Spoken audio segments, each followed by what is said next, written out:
You've reflected on Oxford now. What can you take from that? It's just one of them games that things get out of your control, and as much as we like to keep them in control, it's difficult. Watching the game back again, Oxford were better in the first half. They moved the ball better. They had a little bit more oomph about them.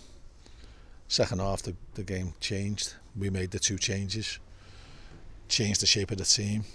We're far more effective. They didn't really trouble us. They were more concerned about defending us. We got the goal deservedly because we were on top. And then you can't legislate for the 20 seconds that happens after that, and then the 30 seconds that happens after that. And then, you lose the game, and, everything that could go against us went against us. You've got a sending off that's not a sending off. You've got a goal that's debatable whether it's crossed the line, but even if it has crossed the line, which you couldn't really tell from the TV, I think it'd be very, very difficult for a linesman to give it if he's not standing on the corner flag, which he wasn't. So, things like that, sometimes they go for you, sometimes they go against you. But, the major talking point was the sending off, and it's, we've lost an appeal. I don't know how, because, we speak to everybody connected with the referees. You speak to Oxford and they come out and support and say that no, Dion hasn't stamped on anybody, and yet we haven't got enough evidence to say that he hasn't. When if you look at the video and we've got a better camera at the top, he doesn't do anything. And then he's got that on his stain on his character now, when he loses money, because he'll lose appearance money, and it's not right. And unfortunately, but we have to just get on with it. And you can't complain, you can't be too outspoken, or you get punished yourself. So. And the frustrating thing is you lose Dion for 3 games now as well. We do, and not only that was a major contributing factor in losing the game. You lose him for 3 games, and you've just got to get on with it. Even though you think it's grossly unfair, it's just part and parcel of life as being involved in football. You've got quite a new look team. What have you taken from the 3 league games so far? I still think we're a work in progress. We're a lot of young players. And we've got to get better. We've got to get better quickly. We set a decent standard of work rate and work ethic and good football against Peterborough, and we've dropped off that standard. We've got to pass the ball better. We've got to work harder. We've got to work harder defensively and offensively, and we've got to start asking more questions of the opposition. Has it been hard getting the new players to gel in? Because you've had quite a few this season. It's always hard getting anybody to gel, and we still think we haven't stopped with recruitment yet. So I know that they're a great set of lads, and if I didn't think that, I'd maybe slightly worried, but I'm not. I think we will only get better. And it's Wimbledon. They've started the season well. They're not defeated in the league yet, so it's going to be a hard one. Of course it is. But every game we play in this league is going to be hard. But Wimbledon will know that we can give anybody a hard game, and they certainly won't be taking us lightly. I know that. What have you seen of their strength so far this season? Because obviously they struggled last season, but like we said, they started well. Yeah, they have done well, and they found a way to win. I think they would have been delighted getting a draw at Fleetwood, let alone a win. And then they've had some strange games to fall all with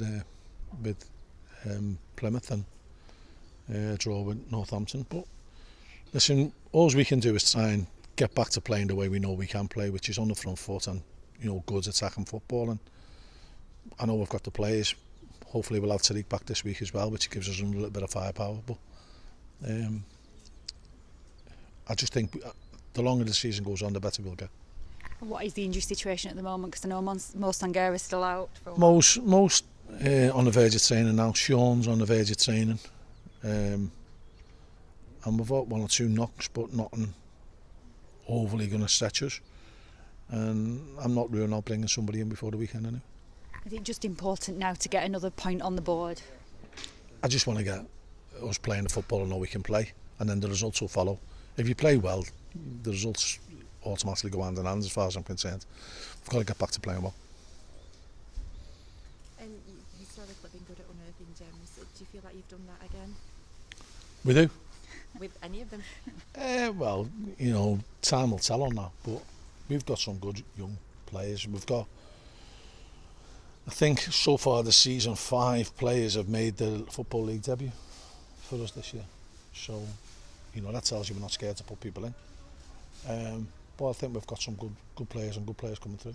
How much do you enjoy that side of it? Just like polishing diamonds and Yeah, I like it.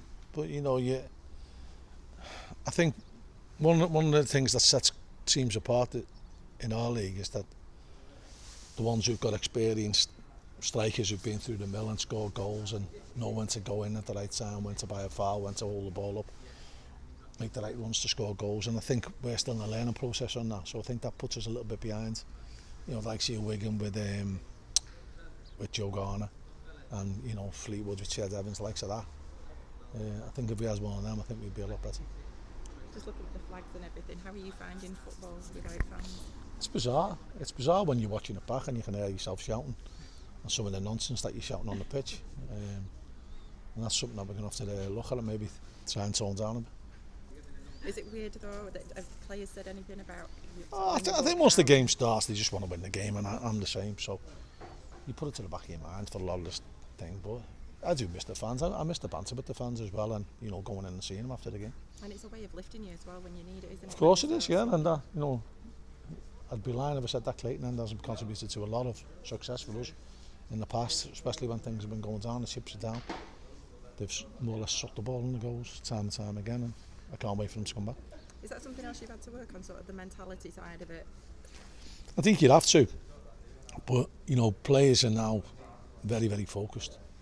It's changed a lot. Football's changed a lot over the last few years, well, certainly the last 10 years. And I think players are they're quite, I wouldn't say selfish, but they're quite, is selfless a good word to describe it? They're quite focused on what they can get out of football and what they can put into football. And I think sometimes that's a good thing. I suppose players who have played in under-23s have been used to. Like, Well, playing in front they'll of- be used to playing like this, yeah. But you know, as I said, we've got to make our own atmosphere when the bullets in the gun, when the game's playing, and that's up to the experienced players on our side, which we've got a few of them.